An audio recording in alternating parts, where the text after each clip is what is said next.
I'm CJ, and this is Truth Tuesday. You know, I love summer. I love the warm weather. I love the growth that is happening all around us. I love everything about summer. One of my favorite things to do during the summer is have bonfires. And I can sit and I can stare into the fire for what seems like an eternity. Have you ever had those moments where you just fix your eyes on something? You fix your eyes on something, and an interesting thing starts to happen when you look at something long enough. You begin to see things that you've never seen before. This happens with a fire, like you go out and you're just staring into a fire and you start to notice different embers glowing and different parts of the flames and different sparks shooting up out of the fire. But it also happens in different areas. One of my favorite things to do also this time of year is to go out and just stare at the grass. I know that sounds a little weird, but I really like to go out and stare at the grass because if you stare long enough, you begin to see this huge amount of life that is happening just beneath the surface of the grass blades. And you see bugs and ants, and you see movement from the breeze. And it is absolutely incredible the things you begin to notice when your eyes stay fixed on one thing for long enough. Try it sometime. Maybe even try it right now. This is going to sound really weird, but try it. Go pause this video, set a 1-minute timer, and just stare at your own eyes in the mirror. I bet you will notice things about your own eyes that you have never noticed before.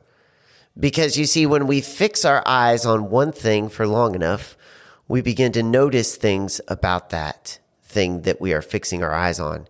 And what happens is our perspective begins to change. Suddenly we look at the grass and we just don't see a yard that needs to be cut, but we see life and growth and movement beneath the surface. We stare into a fire and we don't just see flames demolishing wood, but we see weaving in and out of sparks and heat.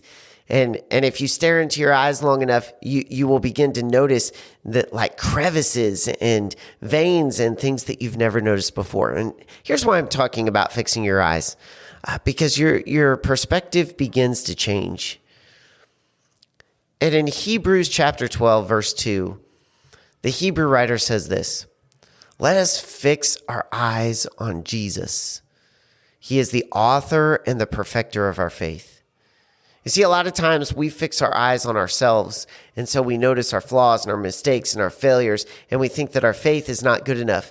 But the Hebrew writer says, listen, cast off everything that is around you, everything that's holding you back from Jesus, and fix your eyes on him, because he is the author and the perfecter of our faith. And when we fix our eyes on Jesus, we begin to see life from a different perspective.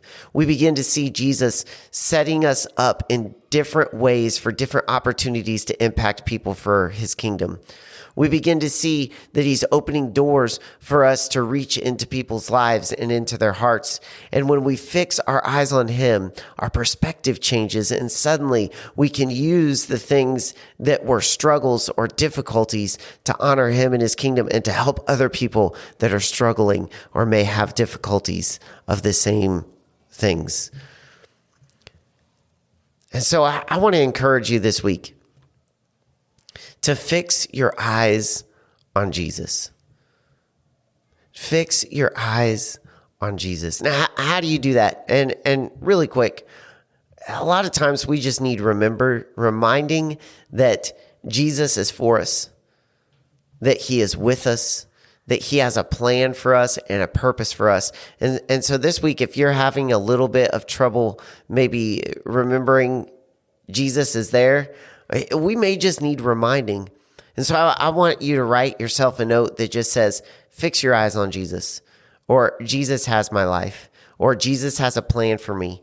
Jesus has a purpose for me. Write yourself a little note that will just remind you that when we fix our eyes on Jesus, our perspective changes and Jesus begins to be a part of everything that we do every single day of our lives. And he wants to use us for a grand purpose to do great things for his kingdom. Thanks for listening.